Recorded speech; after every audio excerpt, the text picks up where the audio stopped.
Hi, my name is Jessica Riojas, and I am applying to the 15-month speech pathology program at the University of Pacific.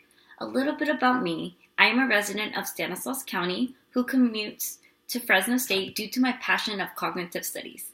I ran across my first interaction of a speech language pathologist when I was in the first grade. During my youth, I had an articulation disorder and fluency disorder, which made communication difficult to fellow peers and family. At first, I did not like speech sessions, and I attempted to avoid them at all costs. But after speech sessions started improving my communication, I began to respect and value language. Immediately, I knew speech pathology was the field I wanted to pursue. To further my experience, I started working as a substitute teacher in both general education and special education classes. I loved working with children of all ages and enjoy being creative enough to accommodate every individual's needs, such as working with children who are hard of hearing, working along behavioral contracts, while still effectively bringing the curriculum to each child. Moreover, I also interned as a speech aide at Therapeutic Pathways in Modesto, California. The facility has a substantial number of children with autism spectrum disorder.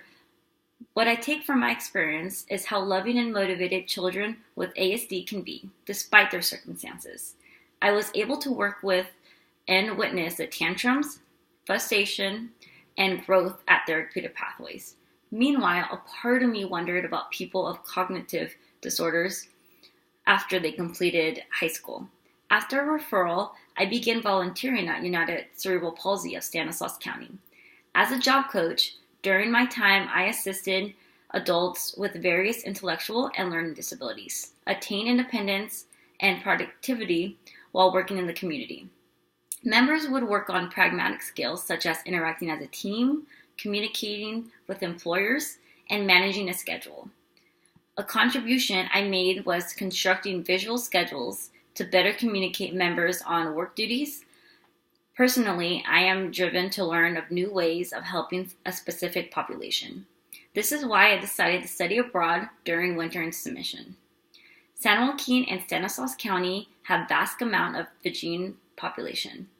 Thus, to better understand the culture and education strategies, I will be traveling abroad along audiologists and other health science students.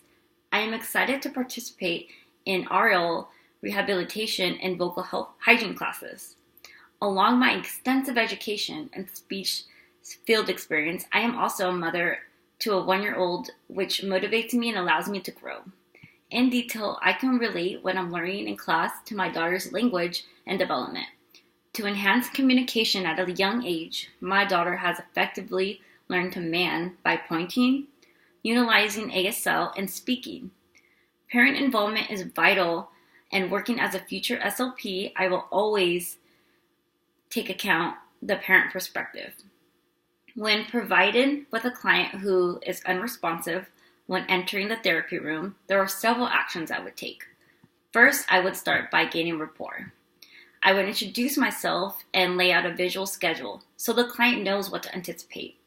Hoping to gain some eye contact, I would attempt to establish joint attention. Doing so, I will show the child the ball and have them pass the ball back to me. Immediately, I would reinforce. Then I would start adding fill-in sentences for the child to participate in and reinforce. It is important to keep in mind temperament and personality. If I felt therapy can be more effective another way, then I would do so. I may have to modify therapy to the floor or have a high probability reinforcement be an art project instead of toy time. Another key component to consider in therapy is culture. If a child is unfamiliar with bouncy balls and blocks, I may have to modify reinforcement to maracas and planes. I feel the University of Pacific is the right program for me because of its accelerated format. I'm gravitated to get out and start impacting lives already. My background with children and adults has better prepared me to work with a client of any age. The University of Pacific also sparked my interest by the one-on-one setting. I am equipped to utilize English, Spanish, and even ASL to the speech room when necessary. I was blown away by my tour at UOP. The professors are acclaimed in the speech pathology field, and it would be an honor to work side by side them one day. I want to be a part of the clinical experience that the university possesses. If given the opportunity to join the program, I would exceed expectations and take everything I learned to better communication in the community. Thank you for considering my application.